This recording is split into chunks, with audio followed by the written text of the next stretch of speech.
Pernah tak Anda terfikir berapa ramai manusia yang sebenarnya berniat untuk bertaubat, tetapi tidak pernah sempat melakukannya? Mungkin kedengaran menakutkan, namun hakikatnya ramai antara kita hidup dengan satu ayat yang sama. Nantilah, nanti bila dah tua, nanti bila dah kahwin, nanti bila kewangan dah stabil, nanti bila kehidupan dah tenang. Dan tanpa sedar, perkataan nanti itulah yang menjadi perangkap paling berbahaya dalam hidup seorang manusia.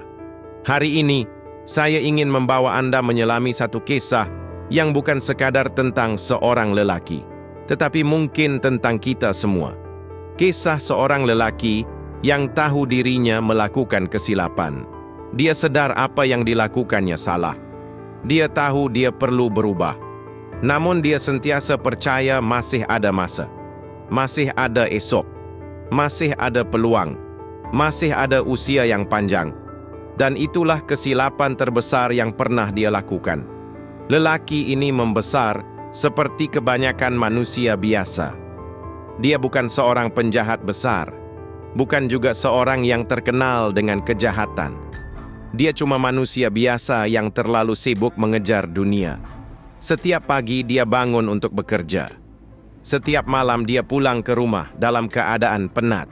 Hari demi hari berlalu, minggu bertukar menjadi bulan, bulan bertukar menjadi tahun, dan dalam diam, hatinya semakin jauh daripada Tuhan. Bukan kerana dia membenci agama, bukan kerana dia menolak kebenaran, tetapi kerana dia terlalu yakin bahawa dia masih mempunyai banyak masa. Setiap kali terdengar azan berkumandang, hatinya berbisik, nanti aku berubah. Setiap kali melihat jenazah dibawa ke tanah perkuburan, hatinya tersentuh. Namun hanya untuk seketika, kemudian dia kembali kepada kehidupan lamanya. Apabila mendengar ceramah tentang kematian, dia berasa takut. Tetapi ketakutan itu hilang selepas beberapa jam. Begitulah manusia. Kadang-kadang kita tahu apa yang benar, tetapi kita tetap menangguhkannya. Kerana syaitan tidak semestinya menyuruh manusia melakukan dosa. Kadang-kadang syaitan hanya perlu membuat manusia menangguhkan kebaikan. Dan itu sudah cukup untuk menghancurkan hidup mereka. Tahun demi tahun berlalu. Lelaki itu semakin berjaya. Kerjayanya berkembang. Pendapatannya meningkat. Rumahnya semakin besar. Kenderaannya semakin mewah. Orang ramai melihatnya sebagai simbol kejayaan. Tetapi jauh di sudut hatinya, ada satu kekosongan yang tidak pernah hilang. Setiap malam sebelum tidur, dia sering berjanji pada dirinya sendiri, aku kena berubah, aku kena dekat dengan Allah, aku kena bertaubat.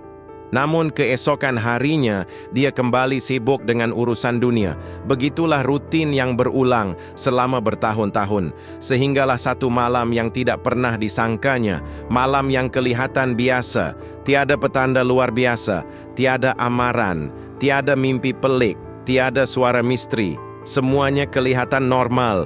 Dia makan malam seperti biasa. Dia berbual seperti biasa. Dia ketawa seperti biasa. Dia merancang aktiviti untuk minggu hadapan. Dia merancang percutian untuk bulan hadapan. Malah dia juga merancang impian untuk tahun-tahun yang akan datang. Tetapi dia tidak tahu satu perkara. Malaikat maut tidak pernah menunggu jadual manusia. Ketika malam semakin larut, tubuhnya mula berasa tidak selesa.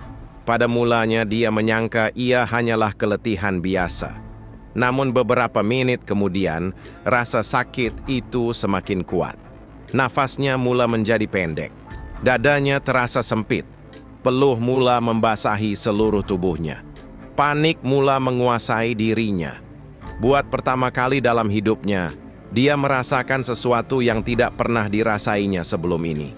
Ketakutan yang luar biasa. Ketakutan yang tidak dapat dijelaskan dengan kata-kata. Pada saat itulah, segala perkara yang pernah ditangguhkannya mula bermain di hadapan mata. Solat yang ditinggalkan, taubat yang ditangguhkan, peluang yang disia-siakan, dosa yang tidak pernah disesali dengan sungguh-sungguh. Air matanya mula mengalir. Dia cuba memohon keampunan. Dia cuba mengangkat tangan. Dia cuba menyebut nama Allah. Tetapi tubuhnya semakin lemah. Ketika itu, dia sedar satu hakikat yang sangat menyakitkan.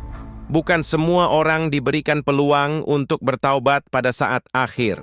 Ramai manusia membayangkan mereka akan sempat berubah sebelum mati. Namun kematian tidak pernah datang mengikut rancangan manusia. Kematian datang tepat pada waktunya, tidak cepat, tidak lambat, dan tidak pernah meminta izin. Bayangkan jika hari ini Anda diberitahu bahawa Anda hanya mempunyai 24 jam untuk hidup. Apakah perkara pertama yang akan Anda lakukan? Adakah Anda masih akan membuang masa? Adakah Anda masih akan menangguhkan taubat? Atau Anda akan berlari mencari keampunan Allah? Hakikatnya tiada seorang pun daripada kita tahu berapa banyak masa yang masih tinggal. Mungkin bertahun-tahun, mungkin berbulan-bulan, mungkin esok, mungkin malam ini. Dan itulah sebabnya orang-orang soleh dahulu sangat takut untuk menangguhkan taubat.